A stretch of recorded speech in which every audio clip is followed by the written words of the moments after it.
you, I'm gonna be a big star. Might win an Oscar, you can. Welcome to the very first reunion of Cinekyd and Summer Media alumni. This is a night of nostalgia, memories of good times, bad times, and old friends. Look around. If you're like most of us, there will be many faces you don't recognize. People who are complete strangers. Don't let it stay that way. Everyone here has one common bond. Each has had the experience of messing up a camera shot, setting a light and burning yourself or someone else, or sweating off a pound of makeup, all under the watchful eye of Robert J. Clark, Jr. And chances are, since you're here tonight, you loved it. The fun started back in the summer of 1969 when an Upper Moreland English teacher named Bob Clark got a few students together to make a movie, have some fun, and have an intellectually stimulating educational experience. This is what it looked like. A Super 8mm historical drama called Incident at Gettysburg. And so it was at Gettysburg. The battle divided brother and brother, husband and wife, and father and son.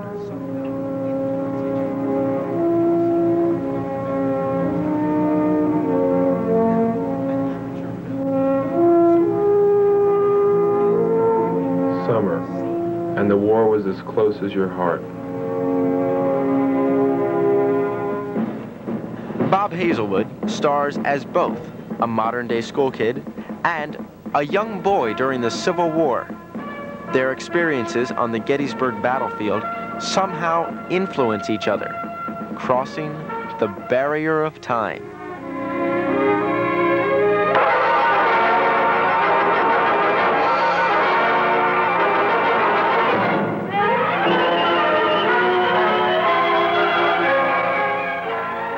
Now, an amateur film done on Super 8mm by a bunch of kids might not have seemed the most enthralling entertainment around, but it actually turned out to be pretty good.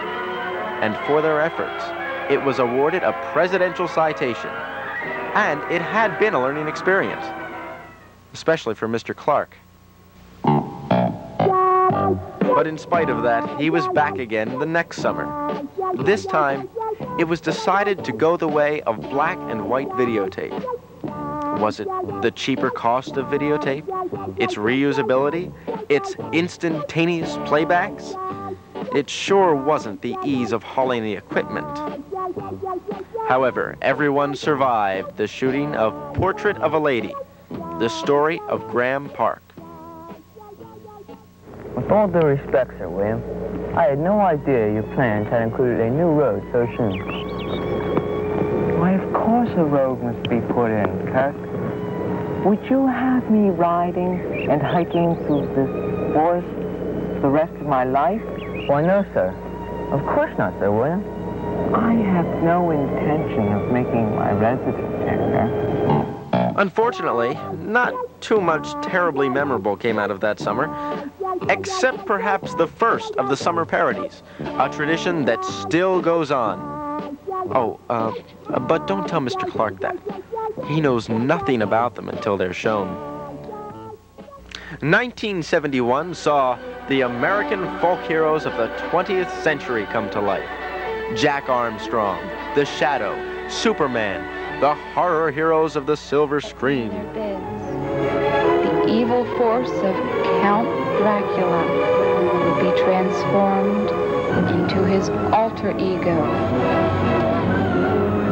A huge vampire bat, silently through the darkness, that would fly. This was the first time that the summer media program tried to do a number of short productions instead of one feature-length production. You'll note they never tried it again. The next year, it was back to one show, and what a show it was. Jason, I need you. Very well. Hold tight, lad. Here we go.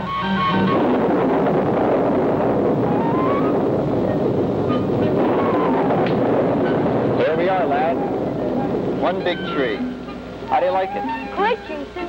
Thanks. Say, I'm not dizzy like I was this afternoon. You've become an experienced traveler, so to speak. Ah, it's good to sit down. You know, I've done a lot of traveling myself this afternoon. No kidding, Jason. Where have you been? Quite a number of places. I must admit, things have changed considerably. The Companion is still shown to audiences today who thoroughly enjoy it. To those who remember the early summer media productions, this is an all-time favorite. Every few years, Mr. Clark writes a surefire hit plotline. The Next Summer broke that tradition, for it, too, was a winner.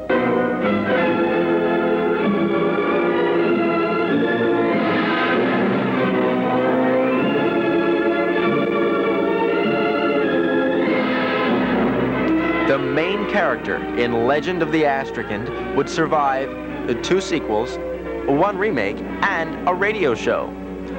Faster than a speeding makeup girl, able to leap at least 2 or 3 feet off the ground, Mike McLean wears a pretty neat suit as the Astrakhan.